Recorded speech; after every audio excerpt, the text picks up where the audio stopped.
So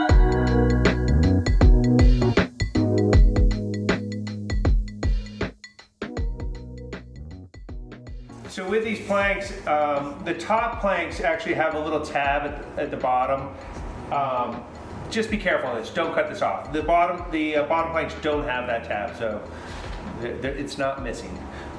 So the process, take T1, T2, and we're gonna put the puzzle joints together. Usually they go in fairly easy, but they can definitely be a little bit of a struggle. So it takes a little bit of pressure. I like to just force them in a little bit that way, flip it over. You also might need to get a little bit of a persuasion device, hammer and a block, and just give it a little love tap. Basically, you're just trying to get a nice smooth surface.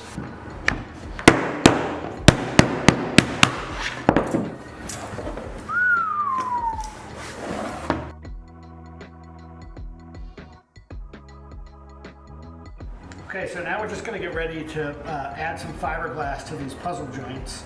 And what that's going to do is help hold it together and helps kind of seal the inside of the puzzle joints, which will help us down the road when we go to glass your surfboard.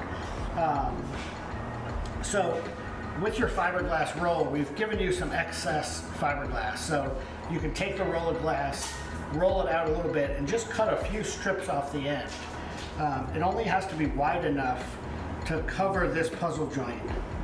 So as long as you can't see any part of this little puzzle joint, then it's fine. To start out, we're going to make sure that your planks are facing up, which means that the inscriptions are facing up. That's the side we want to glass.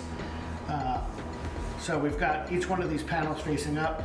We did put some plastic down under the set of planks here, just so if we get any drips on our table, we're not going to mistakenly glue our planks to the work surface.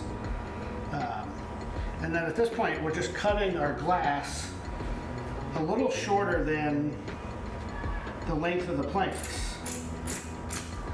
And we're doing that because I don't want my fiberglass to hang over this inside straight edge, which is going to butt along our keel, and I don't really want it to come out past where we're going to be adding a rail band. So basically, I'm just trying to keep the last ½ inch or so on either side kind of clean of fiberglass. So I'm cutting this so there's a little bit of room at either end without fiberglass coming all the way to the edge. Got our resin mixed up. So we've got a squeegee, got our glass on our planks, got some resin. I'm just going to dump a little bit on here. We can always add a little more.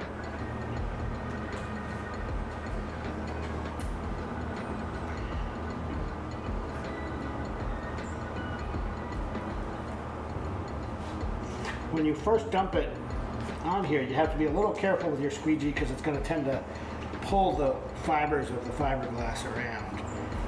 As it gets saturated, you'll see the fiberglass goes clear. The resin kind of causes the glass to go clear, and once it's clear, it's a little bit easier to kind of manipulate and work the epoxy into the weave. That's about it. We want the weave to be clear. You don't want a big glossy puddle on top of here. You really want to kind of squeegee the excess epoxy off so you can see the weave, but it's clear. And you can see the puzzle joint right through the glass. And again, as John mentioned, it doesn't have to look pretty. This is going to be inside the board. So no one's going to see it. It's going to be our little secret.